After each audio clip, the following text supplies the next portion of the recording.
Okay, hi, hello again.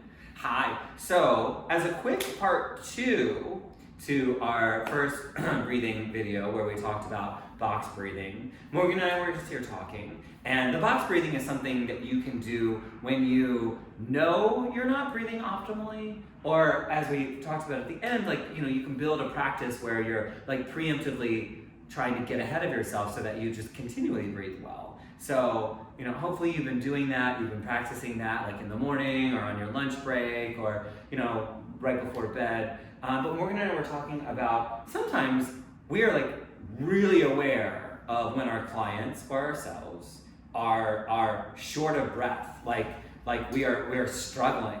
It can happen in a group fitness class, it can happen when you're running, it can happen when you're lifting weights, right? And you're going through this period of what feels like overly labored breath for the work that you're doing. Mm-hmm. I recently was training a client and I was hearing his breathing and I was noticing that he was sounding odd.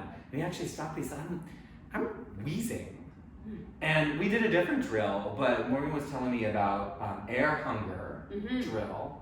And I was like, oh, is that the thing that you were talking to my partner Peter about breath training, because he's going to be doing a big altitude climb next year. And so we wanted to share that with you. Yeah. Or with you guys. So get hungry for some air. Get hungry for some air. So Morgan, why don't you talk to us a little bit about what the drill is, and then we can try it out. Yeah.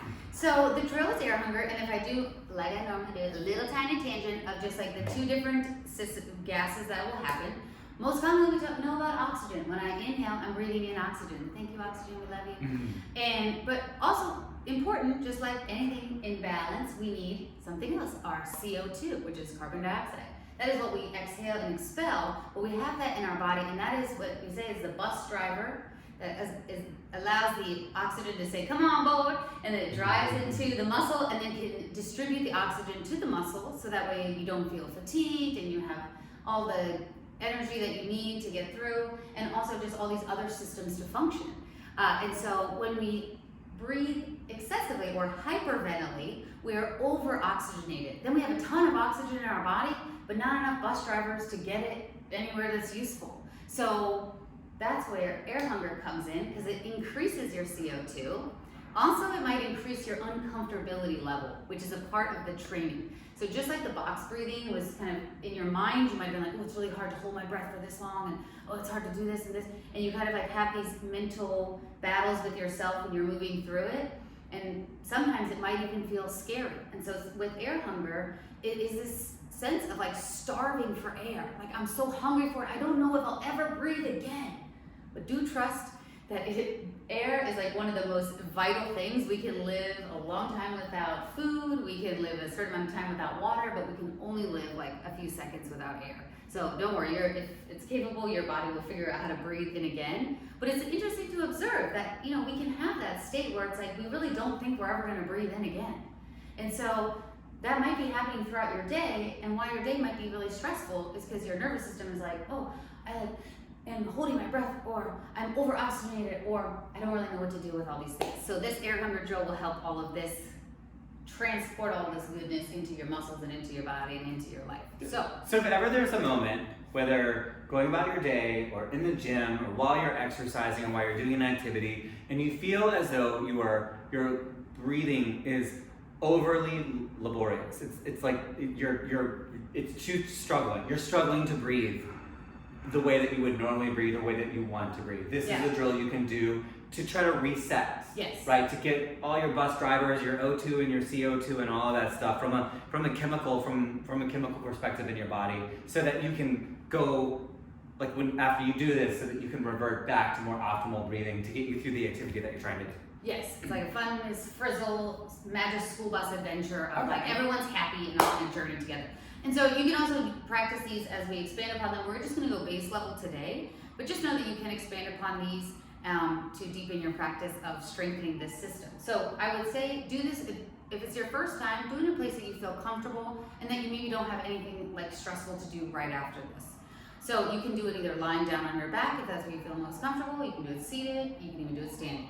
It's real simple. We're just going to do 4 rounds, because that's what we did for our box breathing, of air hunger drills. And I'm just going to start you off on 5-second holds. Know that you can hold for shorter periods of time if needed, or longer periods of time as you expand. So So I'm gonna find a nice, comfortable seated position. What are we gonna do? Okay. We're gonna do some air hunger. So you're gonna take an inhale through your nose, optimally. And you're gonna exhale everything out, nice and casual. At the bottom of your exhale, you're just gonna plug your nose and hold for 5 seconds. Then, when you inhale here, you can release the nose. And you're just gonna wait till you find a nice, smooth breath again. You're just inhaling and exhaling. Oftentimes, with the air hunger sensation, is you might notice you plug your nose at the first breath you take in is a gasp. That would mean this is a great exercise for you to keep exploring. We'll do it again. So always hold at the bottom. Hold your breath at the bottom. I mean, technically, once again, as we expand, you could do both because that's a part of box breathing. But the holding your breath at the bottom is a way to naturally increase the CO2. Inhale and exhale. JJ is doing it one right after the other, which is a great way to do it, and it's a repetitive practice. But once again, do know that if you need more time to recover, you don't have to do it right back to back. You don't have to do it back to back, but like if you find that you need more time to recover, then give yourself so your breath smooths out and you don't feel that panic feeling. And we just did 4 rounds really quick right here. You could do more rounds of that, and then I would say just a simple way to add in the challenge is if it's not challenging enough or you're starting to be like, I'm ready for more, do it when you're walking. So I would maybe take 5 steps where I'm inhaling and exhaling really calmly through my nose, and then I would exhale everything out and walk. We live in San Francisco, so we're used to embrace the weird. But you could plug your nose and take maybe 5 steps, 10 steps, and then unplug your nose and find when you can breathe normally. And once you find the smooth regulation of air, repeat again. You can do that as many times on your walk. And you might find that you're like, I have to take 10 steps after I plug my nose.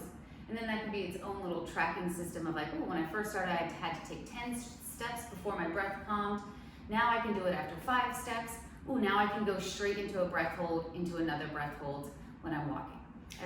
And we picked 5 seconds. And it was actually easier than I thought. I was like, no, I'm not gonna like this. What's the benefit of maybe holding it longer?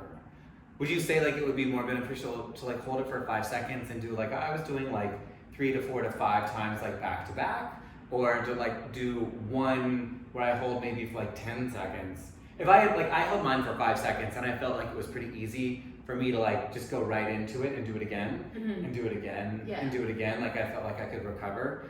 What would be the benefit of doing like that, where you do like 4 or 5 reps like back to back versus like if I were to hold it for 10 seconds, I would definitely have needed to pause and not done it right again. Yeah.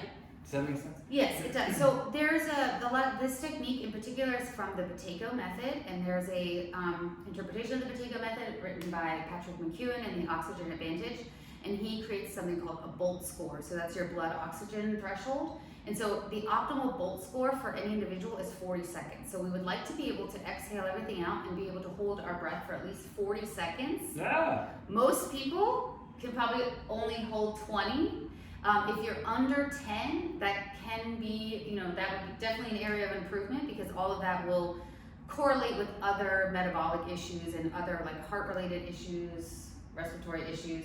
And so as a baseline number, optimally, like on a regular basis, you would like to be able to hold your breath for at least 40 seconds without feeling panicked. But that's where like these practices, just like when I do my 1 rep max in my squat or my snatch test or whatever it is, these things, that's like a test point, right? But you have practices that you maintain in your daily life, which might be more than that, or like kind of varying paces and speed that will help support that maintenance. But that's a baseline that they use for a BOLT score as a metric for how long should someone be able to hold their breath. Don't worry if you can't hold it for 40 seconds, most people can't. There's tons of athletes out there who can't, because we are re-educating ourselves on how to breathe optimally throughout our lives. And so we want to breathe optimally first through our basic life, and then also through our own athletic life. So start with 5 seconds and kind of see how that feels for you, and do a couple of reps with it. You can take a little break if you need to, or if it's like not that challenging, you can do it like back to back and see how that feels. But that should then, once you do that, help you go like after you do like one big one or like a couple like 5 second, 3 to 4 or 5 second ones, you should then be able to like go to your activity or go do what you were doing and hopefully be able to breathe a little bit better, deeper, more intentional. Or you might even notice that your basic activities, like maybe you like to go for a walk with your partner on the weekend, or you have a particular activity that you like to do that normally makes you feel a little winded. And the transference of this practice would be that you can breathe more efficiently, breathe more better when you're more better. That's the technical term. You can breathe more better when you have these systems that your body knows how to regulate its own physiology, and you'll have better respiratory endurance, so you can do your activities for longer and feel stronger during them. So would you recommend if someone's going to do something where they know they typically get labored breathing, they should try this? Like, say I'm going to like go on a hike this afternoon, and like I know it's altitude, and should I in the morning beforehand, like right before I do the hike, or should I prepare for the hike by doing this? Should I use this as a tool when I catch it and notice that I'm experiencing labor, like when I'm in the middle of it, or both? I would say yes to all. Yes, Yes to all that and more. So it's something like if I catch myself with labored breathing, or I know I'm going to do something soon where I'm going to have labored breathing, I can do this as a way to prep. Yeah. I can do this if I'm hiking and I'm catching the breath. I can take a break. Yep. Do some breath, have a snack, right? Or what I think what you're also saying is like these are episodic is what I'm talking about. And what you're talking about is yes, like you can use it as an episodic tool, but you can use it as a program, as something you do consistently, like on a daily basis, or just whatever consistent is, to make you a better breather, it's a breathing program. Yeah. So that way when you go to do the things that normally cause this labored breathing, if you have spent, days, weeks, months, like working your breath program, you might find that you'll find less and less instances of when you get labor breathing because you're stacking the deck in your favor. That's right. Oh! Yay! That's smart. I love it. Oh, well, thank you. Thank you. Well, hopefully you guys are hungry for some air hunger. I'm hungry for lunch. And he's hungry for lunch. Well, enjoy this practice. Great. Namaste.